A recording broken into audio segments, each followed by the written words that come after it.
Friday at PizzaFLIX.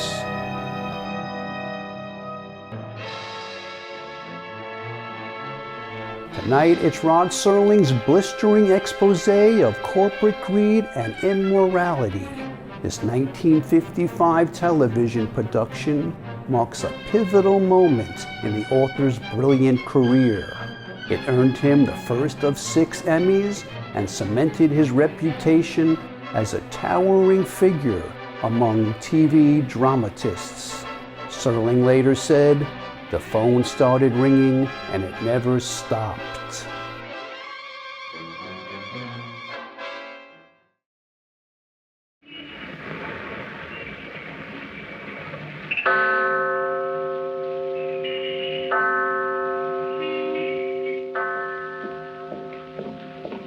Good morning, Miss Lanier. Good morning, Bill. This early, you'll have to take the local. Doesn't matter. Okay, take her.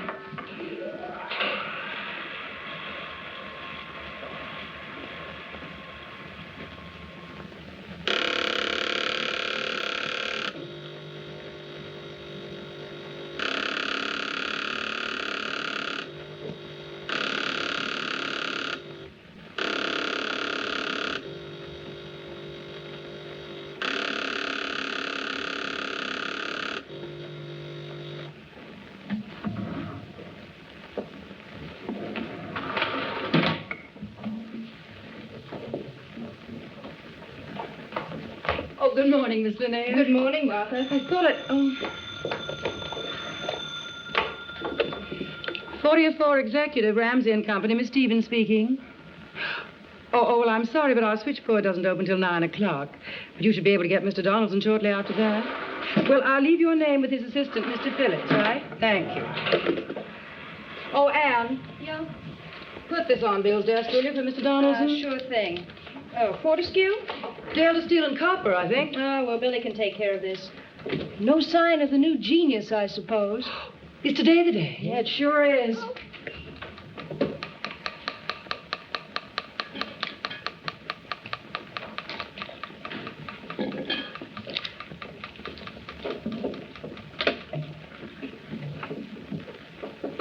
Yes, Anne? Can I help you, Miss Lanier? Why, thank you. Would you fill that with water for Mr. Ramsey? Certainly, Miss Lanier. The new executive arrives today, doesn't he? Mr. Staples? Yes. This morning, probably. You know, I hardly recognize Mr. Phillips' old office the way it's been fixed over for Mr. Staples. Real antiques, my goodness. Yes, well, it appears that Mr. Staples prefers early American to contemporary pieces. Now, all the girls are so excited, Miss Lanier. It's the first time since any of us have been in this office that a new vice president has been brought in from outside the company. Miss Evans, are you starting a rumor or merely repeating one? I'm sorry. Oh, it was just that he was being given an office so close to Mr. Ramsey's and all the other executives in the building. Mr. Staples' position in the company will be made clear when Mr. Ramsey chooses to define it. A new vice president is not made until another one leaves. Our guesses, even on a secretarial level, could cause others a great deal of embarrassment, possibly even harm. Yes, ma'am. I'd appreciate it if you'd make this very clear to the rest of the girls. Yes, ma'am.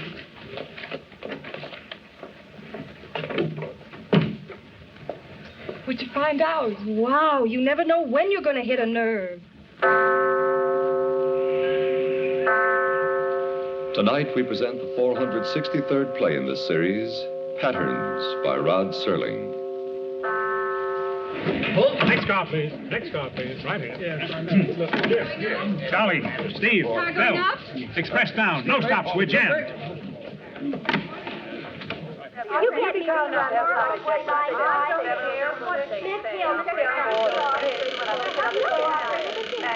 I'm sorry, sir. All the outside lines are taken. We're waiting. Good morning, Miss Hill. Good morning, Miss Stevens. Is my boss in yet? No, you're lucky. Oh, it was the subway. It was tied up on 14th. Yes, dear, I've heard that one, too. Oh, good morning, Mr. Ramsey. Miss Stevens?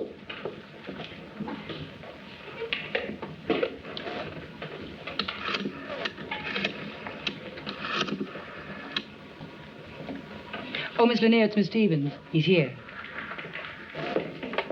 Morning, Miss Lanier. Good morning, sir. Any messages? No one important. Hicks, Martin, Tool and Die, Van Buren, Drovers Trust Company, Romaine. Nothing important, how true. Well, I finished my analysis of our Portland factory last night. All of it? All of it. It's here in my briefcase. I wanted teletype this morning to our Seattle office. Have someone there drive over to Portland and get it to Johnson before lunch their time. That'll be the quickest way by far. Then run off 20 copies, confidential mimeographing, and have them ready in time for the board meeting. That's our topic for today, and it's a big one. Mr. Staples arrived yet? Not yet, sir. Delay that meeting until 11 this morning to give you time to have the report mimeographed and distributed. I want it read, and carefully. Get word underground to their secretaries that no one is to count on making any early luncheon dates. Also that Staples is to sit one down from Gordon on my left. Yes, sir. Let me know as soon as Mr. Staples arrives. Yes, Mr. Ramsey. Fred, let me pick you up for lunch after I finish shopping. I can't wait until tonight. Will you relax? Will you just do that? Well, look, maybe they were just joking. Maybe they don't even expect you. Oh, darling, you look wonderful. Charcoal gray suit, striped tie, not a trace of Cincinnati. Is that good? For the moment. You've arrived, Mr. Staples. I must have to get you to drive me to work. Only this once. Just to see my man get in that elevator and ride right up to the sky. Goodbye. Bye, darling. Oh, Fred. Oh, Take good care of yourself. bye. Okay, take it up. Oh, I'm sorry, sir. This is the next elevator right here. I want Ramsey and Company. The board there. Good morning. The board, the board there says. Yes, sir. Executive or administrative? Executive, Mr. Ramsey. That's the 40th floor, sir. Good morning, sir. Thank you. Oh, sir, you want the tower, sir? What? At the tower elevator, sir. That's the first corridor to the right. Oh, right. Thank you. Elevator will take you right up. Morning. Hi, Marge. Well, Mr. Ramsey really fixed this place up for him, didn't he? Very nice. Nice spot for the boss's new assistant. Every Three year down of for the efficiency. president. Yes, Marge.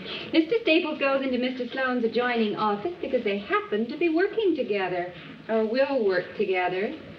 You girls see hidden meaning in wall colors.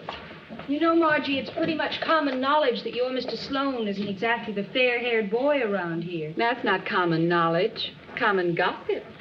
Mr. Staples, I'm Margaret Lanier, Mr. Ramsey's secretary. Well, how do you do, Mrs. Lanier? Mr. Ramsey would, of course, be here to welcome you himself, but you caught him on a long-distance telephone call. Quite all right. May I show you back to your office? Well, thank you very much. Oh, have you met Miss Stevens? Yes. Oh, well, I introduced myself, Miss Lanier. Fine, then just come with me, Mr. Staples. And may I bid you my own personal welcome? We're very glad to see you. Well, thank you, Mrs. Lanier. Good morning, Mr. Lanier. Staples? Yes. Ah, I'm Jameson, head of purchasing. Welcome aboard. Oh, how are you? Thank you very much, sir. See you at the meeting. Right up. Right. Oh, excuse me, sir. That's Staples? Uh-huh. Any first impression? Ah, he looks a nice guy and young. How young? About 20 years under what I expected.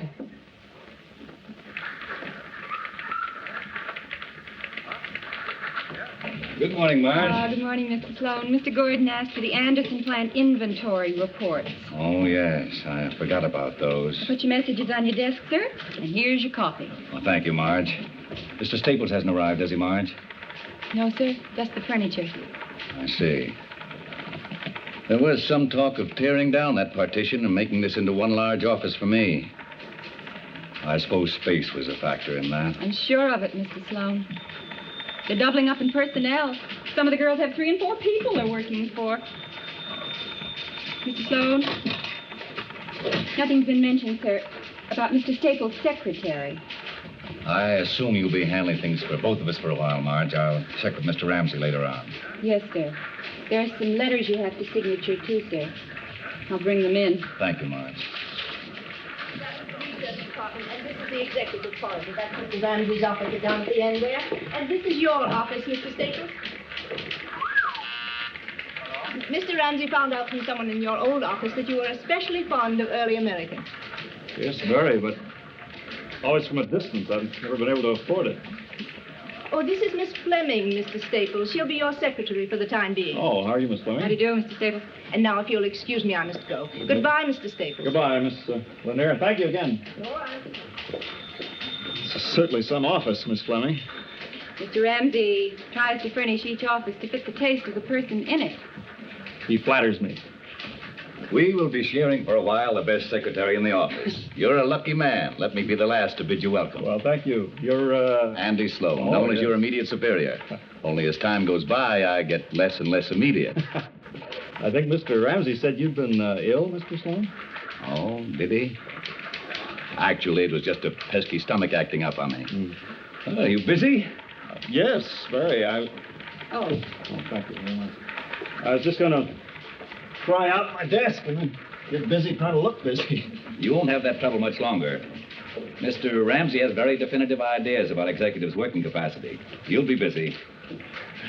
You were in Cincinnati, that it?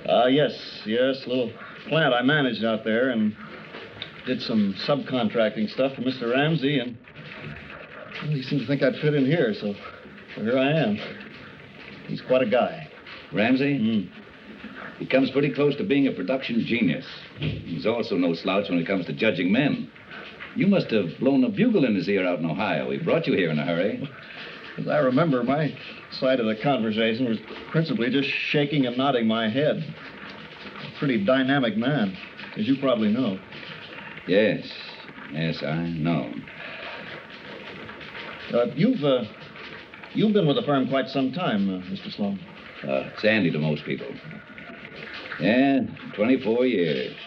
24 glorious years. That kind of makes you an institution. One of the security boys, that's me. Stay in one place, Sloane. You must really like it, huh? Yes, I like it.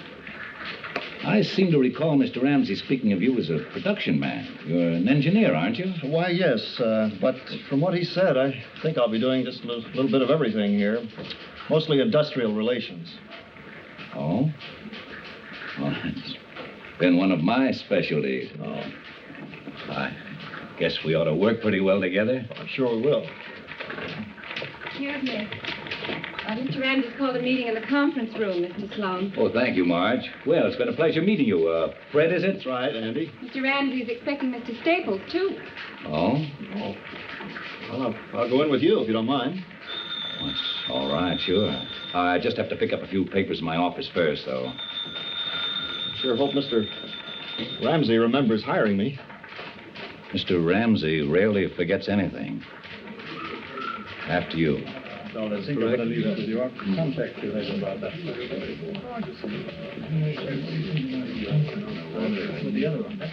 Much better. Will you do that? Yes, I will. You will? Oh, the second chair over there, Mr. Staples, please. Thank you.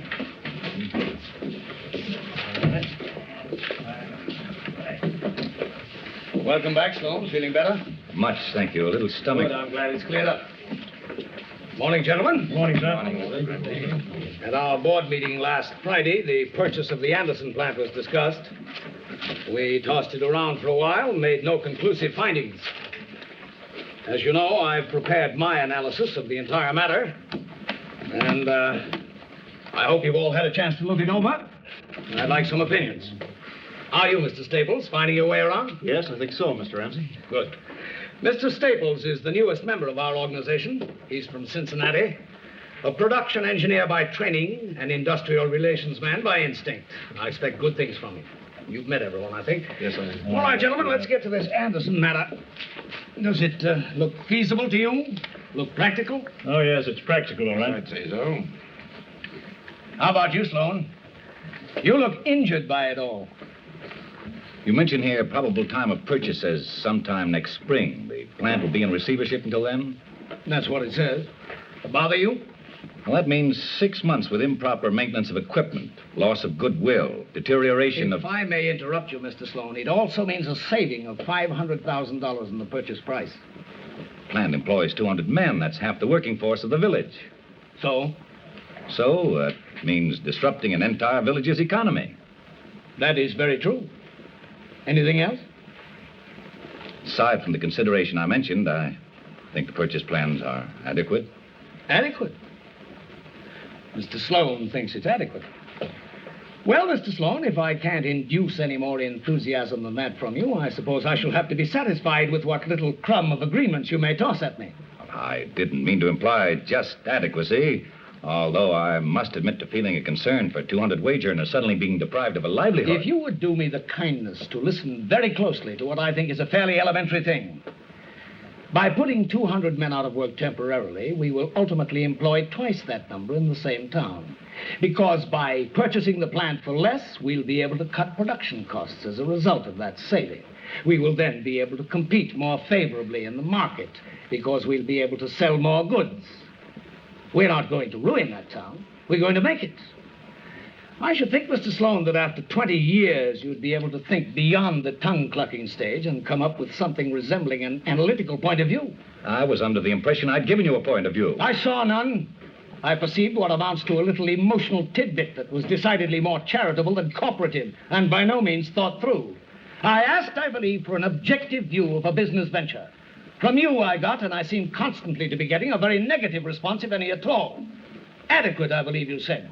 Well, Mr. Sloane, this little move will save us $500,000, which we'll be able to put back into the business. I must say, you take a liberal view of adequacy. I didn't mean just adequacy. I meant that by and large it sounds very good. Very good indeed. Thank you. And bless you, Mr. Sloane. Mr. Sloane approves. How about you, Staples? Do you have an opinion? No, sir, I'm afraid not. Why don't you? Well, I've only had about 5 minutes to look this over. I know nothing about the plant, its causes of bankruptcy, or the product itself, for that matter. I think I'll have to pass on this one at the moment. Good answer. If you'd come up with an intensive program of your own after 5 minutes, I'd have had reason to doubt your sanity. I respect thoughtful judgment. Congratulations, Mr. Staples. Well, that's it for now. I want you gentlemen to pick this analysis to pieces, and we'll meet on it again tomorrow. If there are any flaws in it, I want to know about them now. That's all. All right, sir. Right.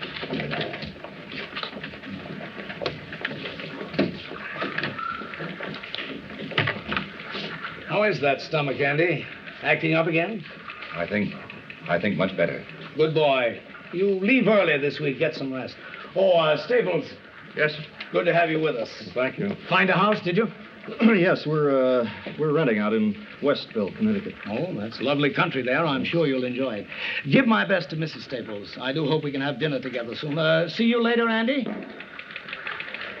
Incidentally, Sloane here has a project that's being worked on now. It's a sort of end-of-the-year review of plant operations and suggested changes.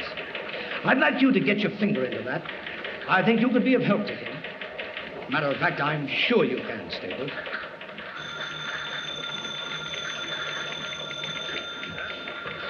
Hi. Hi. How are you? I'm early. I couldn't wait. How is it? Oh, it's a little early to tell. Your secretary said you were in a meeting. Did you see Mr. Ramsey? Yes, I just left it. Oh, darling, your office is beautiful. Something. Oh, and I bought some curtains for the house, the most gorgeous things. Oh, Fred, we're going to love it here. Where do you get this vast reservoir of enthusiasm? Now, why shouldn't I be enthusiastic? I love you very much. Come on, let's go. Okay, wait till I get my purse.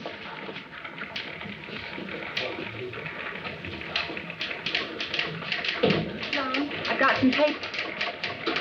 Tomorrow. I'll see you tomorrow. Oh, Andy? Honey, come here. I want you to meet Andy Sloane. And I guess you didn't hear me. Well, that's all right. You'll meet him later. Take me to lunch. I feel like celebrating. All right, where do you want to go? Someplace very elegant and very unlike Mr. Ramsey. You have come to the right man.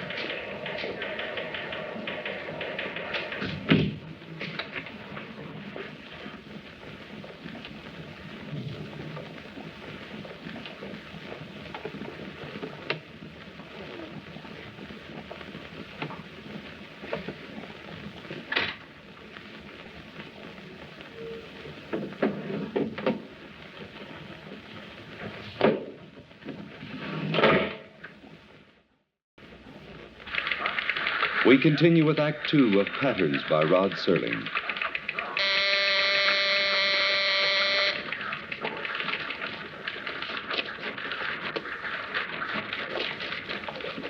That's it. All right, let me see that breakdown. Sure, Fred. Oh, Miss Fleming, I want Billy to take with him my letter to Henry Jacobson. Oh, yes. Yeah, this is the one, I guess. It's the only one I got that's cross-checked for division, so don't let them keep it. Right. Now, listen, Bill. Henry is a very nice guy. I spent a week with him last month, but he's as hard as they come. You know, he started stoking coke furnaces at 14. He was mill foreman at 20, and he bought the company for his own 40th birthday present. So, look out. Now, listen. Give him the reports. Remember what he says. Take stenographic notes when you can. When you can't, write it down as soon as you get out of the room. I want to know what they think about every single one of those things. Listen, call me Monday night, will you? Try to get back by then if you can. Right. Just a minute, Miss Fleming, don't go, please. Hello. Yes, this is Fred. Oh, hi, Judd. Yes, listen, I'm sorry. I meant to call you back. That Atlantic States nitrate meeting, yeah, it's been set up for March the 8th. I'd like a delay on it. Would you do that? Fine. Did those wires get out? Yes, sir, they did. Hello, Judd. Oh, that's fine. That's wonderful. That'll help a great deal. Okay, I'll see you in the dining room at lunch. Right.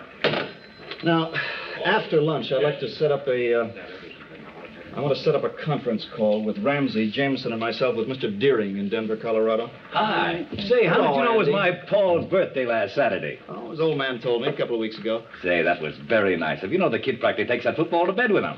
He said you came over Saturday to bring it and then stayed and showed him how to pass it properly. Yeah. Another thing he told me, that you were an All-American. Said he read it in a book, some sports magazine. Well, that was a long time ago. I'm glad he liked it, Andy. He did. All right, very, very much. That was very thoughtful of you, Fred. Not at all. Oh, incidentally, I've got the first drafts on the report done. I was wondering if we could get together some evening and sort of go over it together soon. Oh, wonderful. Oh, and listen, Andy, by the way, what about the party Sunday night? You going to be able to make that? Well, I'm not sure yet. I was going to telephone Fran later this evening. But you go back to work. I'm sorry for the interruption. Okay. I've made arrangements for that call to Denver, Mr. Staples. Oh, good. If I could go over one paragraph in this letter. I think I'll knock that off till after lunch, Miss Fleming. Oh. All right, Mr. Staples. Why don't you drink your coffee here and relax for a minute? Thank you. I will. Would you like some of this? Some of mine? Yes. Just a mouthful. Go good. That's fine. That's fine. Thank you very much. Where'd you play your football, Mr. Staples? Ohio State. Don't ask me the year because I won't tell you. Old man. Yeah. And 3 times as old as when I got here. They've kept you busy. Yes, they have, thank heaven. It's their secret. You finished 3 assignments in 1 month. Now you're in charge of the Portland operation. They always give a man more responsibility than he thinks he can handle. You grow with it or go under. You've handled it very well. You fitted in quickly. Thank you. You know something, Miss Fleming? I've been here over a month now, and that's the first out-and-out friendly thing you've said to me. You resent me a little bit, don't you? Yes. It's very natural. You worked for a fine man for a long while. You're part of his future as well. Then comes the new man. I like Andy Sloane. That may be our only common ground, but I do like him, and I have from the first. Yes, I think you do. He's a fine man. He was with the firm when it was just a few frame buildings and 20 workmen. That's when Mr. Ramsey's father was in charge. Mr. Sloane is the last of the original bunch. That is not easy to be the last of the original bunch. I guess not. If I seem protective, defensive, it's habit, that's all. Just habit.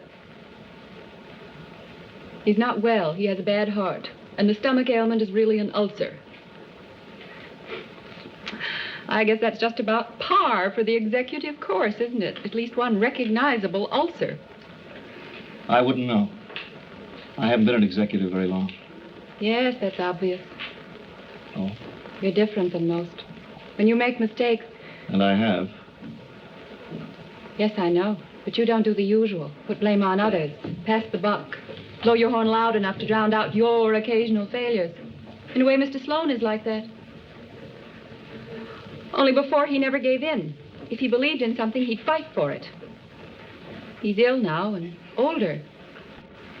He was once a wonderful fighter, too. Marge, why does Mr. Ramsey pick on him so especially? This is Marge Fleming talking now, not a secretary. Would you take it that way? Just that way. Mr. Ramsey doesn't like his judgment constantly questioned. It's this way with Mr. Ramsey. You go along, or you get off. Andy never got off. You're here now. Maybe he's about to be pushed.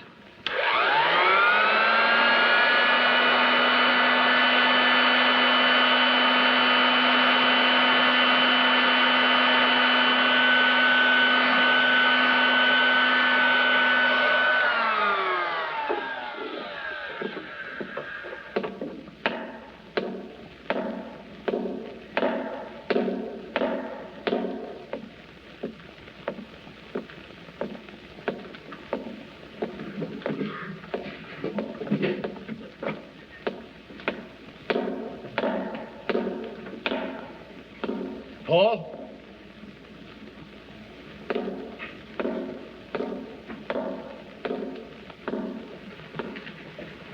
Oh, hi, Andy. Oh, Fred. You working late? Trying to. Come in. Thank you. That new watch out of commission? It's 12 o'clock at night. Yeah, I know. What are you doing here? Oh, I took a solitary ride and just wound up here. It's a magnetic place. Can be. I was going over the supplements you did for the report. I think Mr. Ramsey is right. You're an engineer by diploma, but a crackerjack industrial planner by instinct or something. Your suggestions were very good, Fred. I've incorporated them all. Well, I'm glad to hear that. I didn't sleep last night. I liked your approach. You think of people in terms of the human aspect, not just logistically. That's something I've been trying to sell Mr. Ramsey for. I like your ideas. Will he like them? Who can say? One thing, he's been complaining I send him the same report every year. He can't say that this year. It's reached a point where I have to have a little something to bolster myself. How many have you had tonight, Andy? Enough, maybe? Never enough lately. Sit down, Fred. Sit down quietly like a nice, sympathetic friend and associate. I'm wondering if you're as good a human being as you are an industrial relations man. He doesn't like you, does he? No. Why doesn't he fire you? On our level, you don't get fired. You resign. They don't know how to say get out. So they create a situation you can't work in and finally can't live in. Tension, doubt, mostly subtle, sometimes violent. They keep chipping away at your pride, your security, till first you begin to doubt and then fear and then finally hate. Ramsey wants me to resign. He wants me to get my cross so full I'll be miserable enough to do that. You take it. The bigger the job, the more desperately you try to hang on to it. The larger the salary, the more dependent you become upon it. It means more than your pride. Why do you take it? Because I'm a weak man. Answer your question? Because I'm scared. I'll have a boy ready for college soon. I'm 56 years old, and I don't think I could get another job. How does it strike you? How do you think? I have a dream. Every now and then I dream I'm sitting in that conference room. And he starts to work me over for something I've done that he doesn't like. And then I get up. And I walk over to him. And I spit in his eye. And I smack him. And I say to him, Ramsey! I should say to him, Ramsey! Take it easy, will you?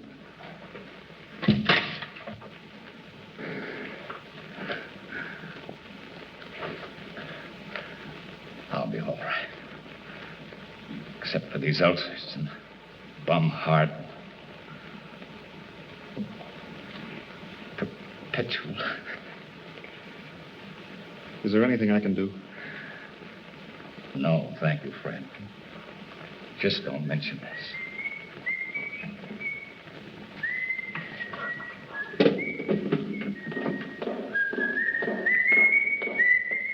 My son, Paul, he was going to pick me up here. Tell him I've gone home, that I had to get some rest. Come on now, Eddie, get up. Do as I tell you, please, Brett. Help me.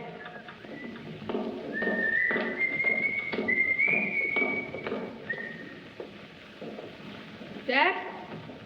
Oh, it's me, Paul. Oh, man, what a place by night. Where do they keep the caskets? You guys work in this place? Yeah. Well, how you been, Paul? Been to a show. Dad said I should drop in. I guess he's gone? Yeah, he left. Went home early to rest, or so he said. Good. He's under orders not to work late, but can't seem to keep away lately. Always work, always worrying. No wonder he's number 3 man. Yeah. Well, come on, Paulo. I'll give you a lift home. Swell. Ever since I can remember, he's been married to this place. Mom used to say the same thing. 2 wives. After time growing up, he'd be here before I got down for breakfast. Once he was 2 Christmas Eves in a row, Mom threatened divorce. She they were ready to get straight on his bed. They used to yell and argue, carry on. He was a fighter. It was great growing up. I remember.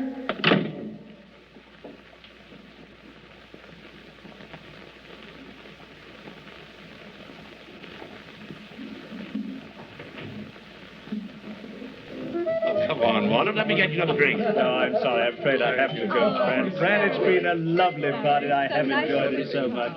Good night.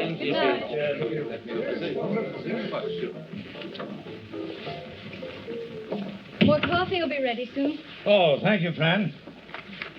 Now, my father's recipe for coffee was to mix salt and chocolate with the grounds, cook them all up together. He'd never drink anything else. Sounds wonderful. They serve it at a restaurant that I eat at frequently. I must remember to mention it to Fred. We'll eat there together. You said he was a confirmed coffee drinker? Dedicated. Good. He's quite a young man. How do you like his report?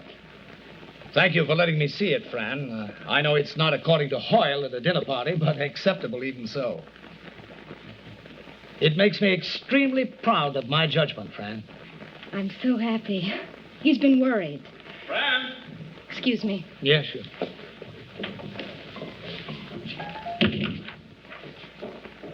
How are you getting along with Ramsey? Delightfully. He's a tremendous person, Fred. Where is he? Staying the night? No, he's in the study. It's cozy. Good night, Fran. It's a wonderful party. Oh, good night, Bob. Makes me think I ought to get married myself. Come back. Fred, this is some very interesting reading material here. I took the liberty of accepting Fran's invitation to look over your report. Oh? Well, how does it strike you? I like it. Of course, I can't say that I agree with all your conclusions, but I'll hear arguments from you. It'll be good to hear arguments again, for a change. That's the best news of the evening. I like initiative, Fred. I like a man who'll think a new thought, take a different step on his own. You know, Andy and I thought that if we could work out some kind of a... Andy? Oh, come now, Staples. I know Andy's work. I've been exposed to it since I was of voting age. This isn't Andy's thinking. Well, Mr. Ramsey, I don't know what Fran may have told you. Look, Fred, learn to accept success. Don't take half of your accomplishment and hand it out gratuitously to the man on your left who hasn't the stuff to do it on his own. There'll be a meeting tomorrow. We can discuss the report then. I don't want to... Look, Fred, I never give undue credit. Ask your friend Sloane. You think I'm tough on him, don't you? I am tough on him. Well, he's a good man, Mr. Ramsey. He was a good man. And grandfather clocks were good clocks, and Stanley steamers were good cars, but you can't run them in competition today. Oh, I don't know. I like his ideas. Well, some of them. So do I. Some of them. Still, a man with his experience, he'd be awfully hard to replace.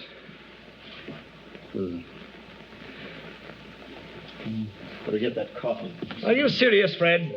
Sloane would be hard to replace. Do you honestly think that? Why the devil do you think I brought you on here from Cincinnati at a week's notice? You think that was a whim? Fred, you're Sloane's replacement. So that is the deal. Well, I assumed you knew that. I'm sure Sloane realizes it. I'm expecting his resignation. I don't like to prolong these things, and I don't want him to have to be fired. Come on in the living room. Everyone else is gone. Well, it's awfully late. I really must run, Fran. My hat is in the bedroom, I think. I'll get it for you. May I make a suggestion, Fred? Mr. Ramsey, I don't want to appear ungrateful. I'm not looking for gratitude. You can't run a business with thank you notes. That's Sloane's trouble. God forgive me, that was my father's trouble, too. This fantastic conception that a large industry could be run like a soup kitchen, like a welfare comfort station. I know what the old-timers think of me. I've grown up getting stared at by a lot of tongue-clucking old fogies who think I'm ruthless. People whose thinking might have kept this business from growing to anything like its present size. This preoccupation with morality. This fantastic, stupid, black and white idea that honesty and profit are incompatible. I just happen to feel that the atmosphere of a large corporation can't be constantly church-like. Thank you, Fran. Well, I've had a very pleasant evening. Good night. Good night. Well, it was wonderful having you, Mr. Ramsey. Thank you. We'll do it again soon. Yes, I hope we can. Night.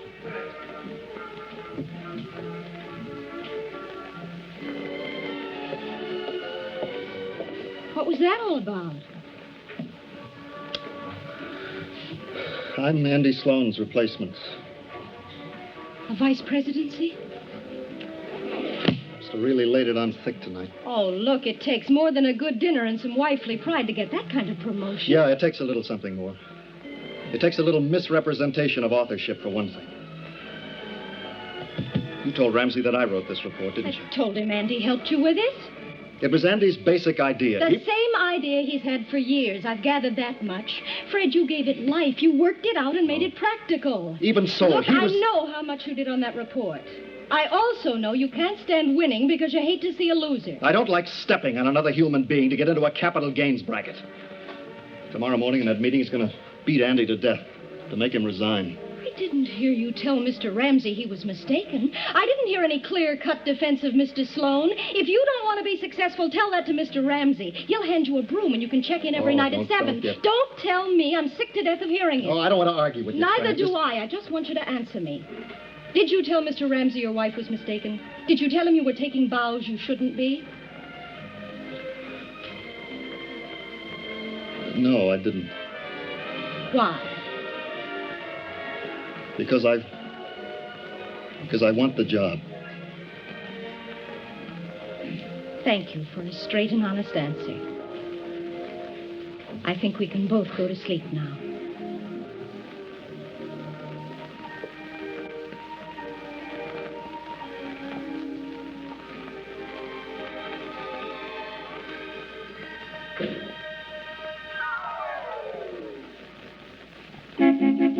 All right.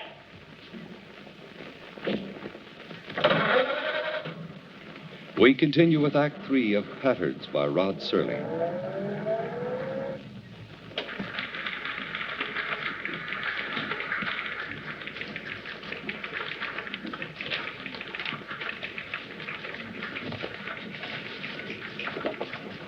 last. My report all done. Get Miss Lanier to initial that for confidential memo, please. Yes, sir, I will. Thank you, Marge.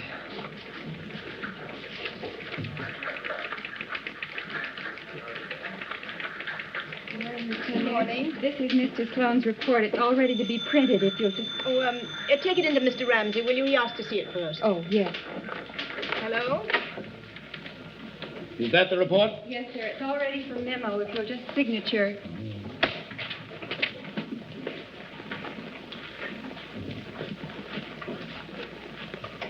Print it. Mr. Ramsey, I'm sure that... I've read the report, Miss Fleming, and I discussed it thoroughly with Mr. Staples.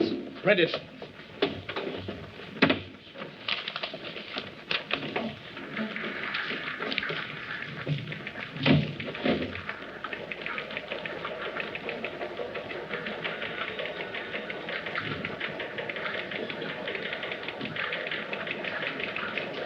Mr. Sloane?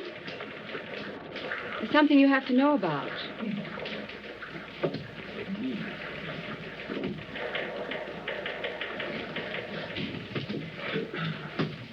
All right, gentlemen, let's begin. I've received all the departmental reports that have been turned in. By and large, they show effort and thought. One in particular is unique in its effort and ingenious in its thought. To Mr. Fred Staples of our organization goes my heartfelt thanks and congratulations. His year-end report is ingenious, comprehensive, and fresh. Congratulations, Mr. Staples. Your success is a reaffirmation of my own judgment. My own good judgment, I may add. Mr. Ramsey. Now, Mr. Staples, if you're going to drench me with modesty, I may have to reevaluate that judgment. This is not modesty, Mr. Ramsey. It's just a clearing up of what appears to be a misunderstanding. Now, Andy here actually I'm getting to Andy. Mr. Sloane, you'll pardon me if I come right to the point and if I appear direct and highly unflattering. Mr. Sloane saw fit to add his name to this document. Respectfully submitted, Mr. Andrew Sloane, Mr. Frederick Staples. You know what I call that, Mr. Sloane? I call it presumptuous. You're taking credit for someone else's work. A man slips, he clutches, he loses his stuff, he tries to borrow someone else's. That's not true. You think I'm mistaken? Yes, Mr. you are Sloane? mistaken. You recollect, no doubt, that I built this business from a scratch pile of old lumber and one machine into a giant.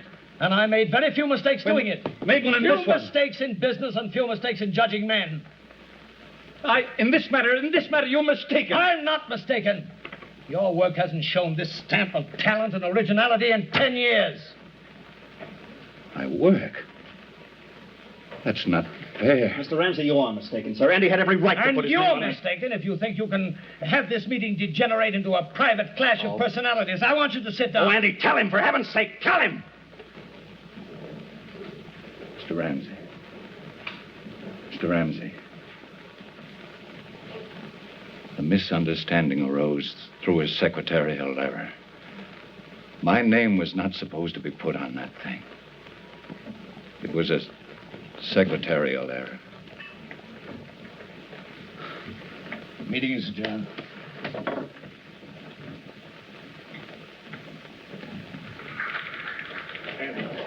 Andy! Andy, what is it? Is it your heart?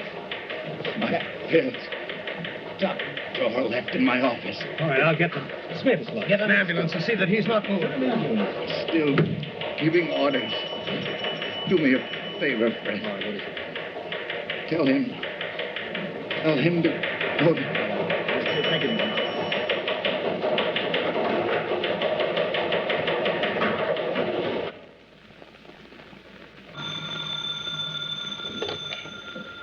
Hello?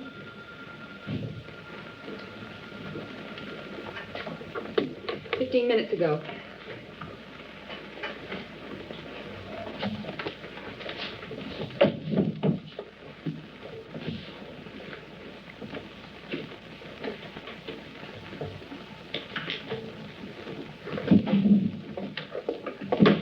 Miss Fleming, Fred called me from the hospital, but he'd left before I got there. Why don't you wait in his office, Mrs. Staples?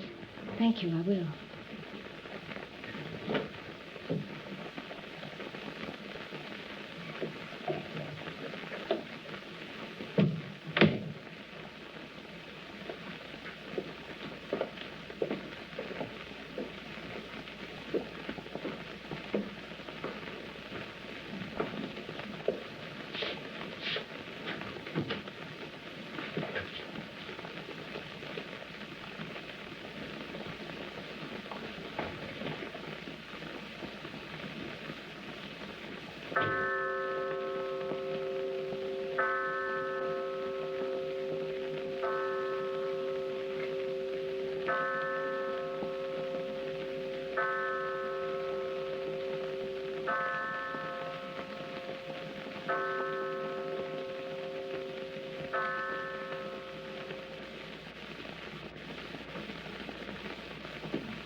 Where have you been? I've been on the phone, talking to his boys, and I've been in a bar talking to myself. And I've about run out of conversation. All right. I came back to see Ramsey. He's in Andy's office. What? Right next door. We're getting out of here, Fran. Okay by me. I won't be long. Fred, hear him through.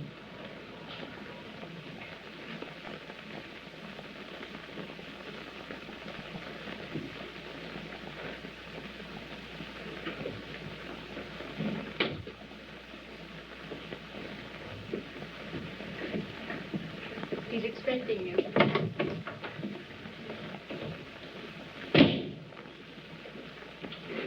Andy was supposed to go to Detroit tomorrow morning for a meeting with Phillips. You'll have to take his place. I believe I mentioned that. Yeah, you mentioned that. Miss Linnea has your reservations. She has, huh? Yes. Fill up the ranks, just like that. What does that mean? I'll tell you what it means, Mr. Ramsey. It means I'm not quite as naive as you think I am. Or as blind. You kept harping about Andy Sloane's weakness. It wasn't his weakness that kept digging into you. It was his decency. Andy Sloane was your conscience. He was a constant nagging reminder that some things are wrong. Keep going, friend. You used him as a whipping boy to try to make him quit. You made him backtrack and knuckle under, and you finally beat him to death. You wanted him out, but you wouldn't fire him. That's true. No, it may be a rotten thing to lick a man's boots. But it's a lot worse to be the man whose boots have to be licked. I'm not a nice human being. What else? You're not a human being, period. You're a freak. You're an organizational marvel with no compassion for human weakness. Well, you drive and fight and kick your people into peak efficiency if they can make it, or into a grave like Andy if they can't, because they lack the strength. And the capacity. He was third in command. That's a lot of responsibility. This is his business, too. This is no one's business. It belongs only to the best. To those who can keep it growing, producing, keep it alive. It belongs to us today, yes. But in the future, it belongs to whoever can give it more. And as far as you're concerned... Don't try to fire me. I still hold this floor, and I still have a few seconds left to officially resign. What do you want from me? Apologies? I don't apologize. What else? A nice unsullied conscience? You walk out of here with a halo because you spoke your mind. And then what do? You go to work for some nickel and dime outfit run by nice people who won't challenge you, who won't beat your head in, who won't make your talent achieve a height you never dreamed of. A company where you're the best and there's no competition and nothing to fight for. Where everything is handed to you. Where nothing is important enough to fight for. All right, now it's my turn. What do you want? I want you to stay. I need help on my level, and you're the only one who's able to function there. All right, you don't like me. I'm not a nice person in your mind. But you learn more, grow more, and do more with me than anywhere else. Because I'll run you ragged until you do. I don't want you to like me. Fight me. Take over if you can. And watch the business grow from your effort beyond even our dreams. Be your conscience for me if you want. Be anything you like. And if it's something I don't like, you'll know about it soon enough. But if you stay, you're going to have to fight for every idea and principle that's holy to you. I think you're strong enough to take it. And if not, I think you're strong enough to get out. I think that's acceptable. No reservations? No. Make that one reservation. Andy Sloane had a dream. A pathetic little wish that someday he'd come in here and break your jaw. I reserve the right to keep that wish for him. I'll have it written into the contract. With a little rider that gives me the same privilege. I'll see you tomorrow. You certainly will. Oh, and Staples. Andy Sloane's kids are being taken care of. Is that going to make you sleep better? It starts, huh? That's right. It starts. Fair enough. Fair enough.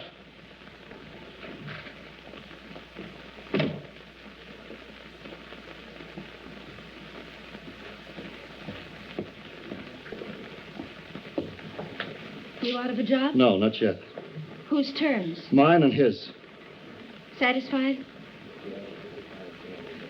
Yeah. Very. I'm glad. You want me to take you home? No, I can manage. Finish your work. I'm sure you have some. I have. Night. Night. Fran. I'll be late. Aren't you always?